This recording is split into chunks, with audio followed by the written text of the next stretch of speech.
உங்கள் உள்ளங்களை நாளெல்லாம் பக்தி பரவசத்தில் நனையக்கூடிய ஜெயா தொலைக்காட்சியினுடைய அருள் நேரத்தில் சந்திப்பதில் மகிழ்ச்சி அடைகின்றேன்.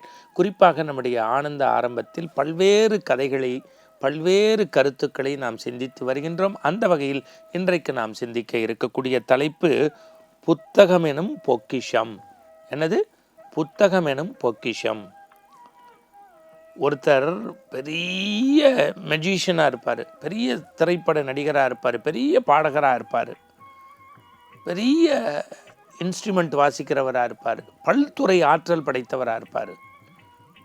ஆனால் அவர் இல்லாத போது டக்குன்னு அவர் இவர் அப்படிங்கிறதுக்கு பதிலாக ஒருமையில் சொல்லிடுவோம்.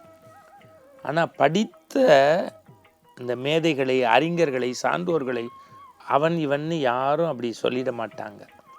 அது என்னன்னா, காலமாக கல்விக்கு இந்த சமூகம் கொடுக்கக்கூடிய அங்கீகாரம்.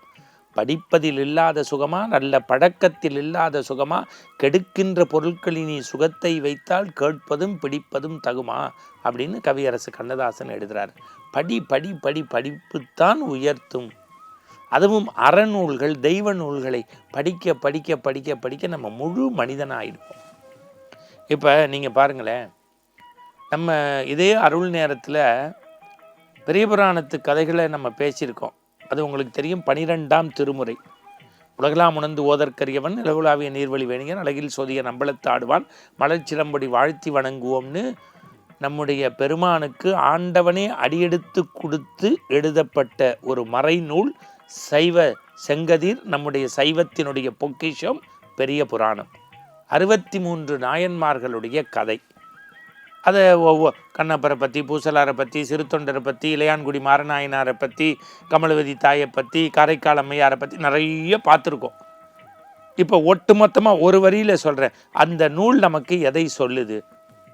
அடியவர்களுடைய பெருமையை. பொதுவாக பக்தி இலக்கியங்கள் ஆண்டவனுடைய சிறப்பை தானே சொல்லும். அடியவருடைய சிறப்பை, சமூகத்தினுடைய மேன்மையை, ஜாதி சமய வேறுபாடுகளை கடைந்து இறைவன் முன்பு எல்லோரும் சமம், ஆண்டவனுக்கு தொண்டு செய்தால் அவன் உன் அருகே வந்து நிற்பான் என்கின்ற ஒரு மறைப்பொருளை நமக்கு பெரிய புராணம் என்கின்ற புத்தகம் எனும் பொக்கிஷம் அறநூல் உணர்த்துகிறது. ராமாயணம்.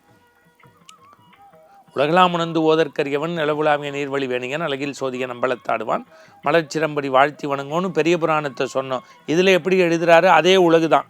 உலகம் யாவையும் தாமுல ஆக்கலும் நிலை பெறுத்தலும் நீக்கலும் நீங்களா, அழகிலா விளையாட்டுடையார் அவர் தலைவர் அன்னவருக்கே சரணாங்களேன்னு 10,000 பாட்டு எழுதி அரியணை அனுமன் தாங்க அங்கதன் உடைவான்லேருந்துன்னு 10,000 பாட்டில் ராமபிரானுடைய சிறப்பை வால்மீகி சொல்லாததை, துளசிதாசர் சொல்லாததை, கம்பனன் ராமனை ஒரு கடவுள் மனிதனாக பிறக்கச் செய்து செயற்கரிய வாழ்க்கை வாழ்ந்தால் இறைநிலையை அடையலாம்னு காட்டியது.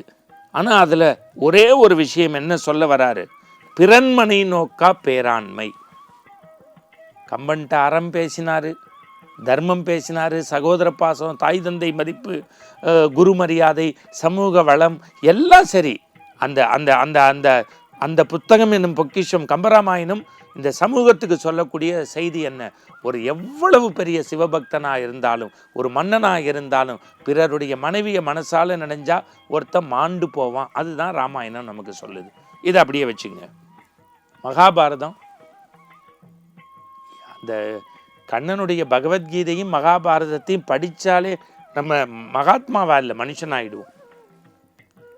மகாபாரதத்தில் நிறைய கிளைக்கதைகள் உண்டு. ஒத்த வரியில் சாறு பிடிஞ்சு சொல்லணும்னா என்ன சொல்கிறான்? ஈருக்கும் இடம் கூட இனி நான் உனக்கு தரேன்னு பாண்டவர்களும் கௌரவர்களுக்கு இடப்பிரச்சனை மண்ணால் வந்தது. அடுத்தவனுக்கு உரிய பொருளை அபகரிச்சா ஆண்டவன் கடைசியில் உங்களை கொன்றே தீர்ப்பான் என்கின்ற மறைப்பொருளை உணர்த்திய புத்தகம் என்னும் பொக்கிஷம் மகாபாரதம். கந்தபுராணம். முருகப்பெருமானுடைய அவதாரம் நமக்கு எதை சொல்லுது? சூரபத்மன். நான் பலமுறை சொல்லியிருக்கேன். ஆணவம் கண்மம் மாயை இவற்றை தூக்கி எறிந்துவிட்டு வைதாரையும் வாழ வைத்து பகைவருக்கும் அருள்வாய் நன்னஞ்சே என்று கச்சியப்ப சிவாச்சாரியார் வழியாக நின்ற புத்தகம் எனும் போதி மரமாகிய அந்த பொக்கிஷம் கந்தபுராணம் நமக்கு அதை சொல்கிறது. அது சேவலாகவும் மயிலாகவும் மாற்றிய காட்சி எதை காட்டுகிறது? நம்மளை எதிரியை கூட நம்ம அன்பால் அரவணைச்சு வச்சுக்கணும், அவனை கைகூப்பி உயர்ந்த நிலைக்கு கொண்டு வரணும். இதையெல்லாம் எது? படிக்க படிக்க படிக்க படிக்க தான் இந்த ஞானம் வரும். சரி, இந்த மகாபாரதம், பெரிய புராணம், நம்முடைய ராமாயணம், கந்தபுராணம் இதெல்லாம் சரி சார். வாழ்வியலை பற்றி பேசுகிறதற்கு வாழ்க்கையில் ஒவ்வொரு மனிதனும் படிக்க வேண்டிய புத்தகம் மாட்டு வண்டி போக முடியாத இடத்திற்கு பாட்டு வண்டியால் பயணப்பட்ட கவியரசு கண்ணதாசன் எழுதிய அர்த்தமுள்ள இந்து மதம். ஒவ்வொரு வால்யத்தையும் படிங்க.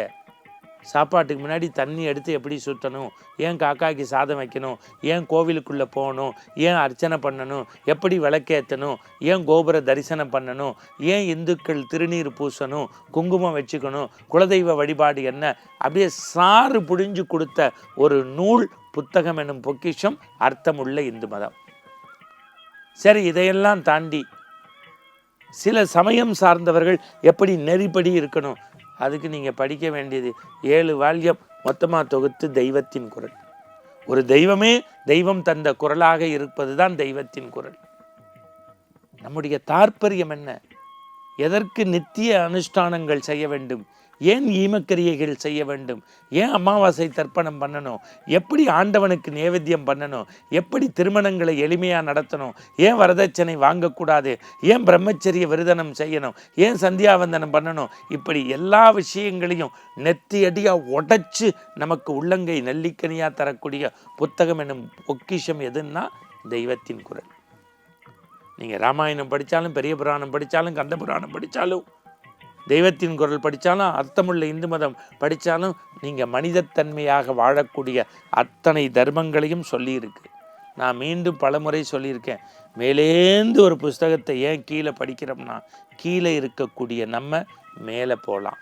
மேலேந்து ஒரு புத்தகத்தை ஏன் கீழே நோக்கி படிக்கிறோம்னா, கீழே இருக்கக்கூடிய நம்ம மேலே போகலாம்.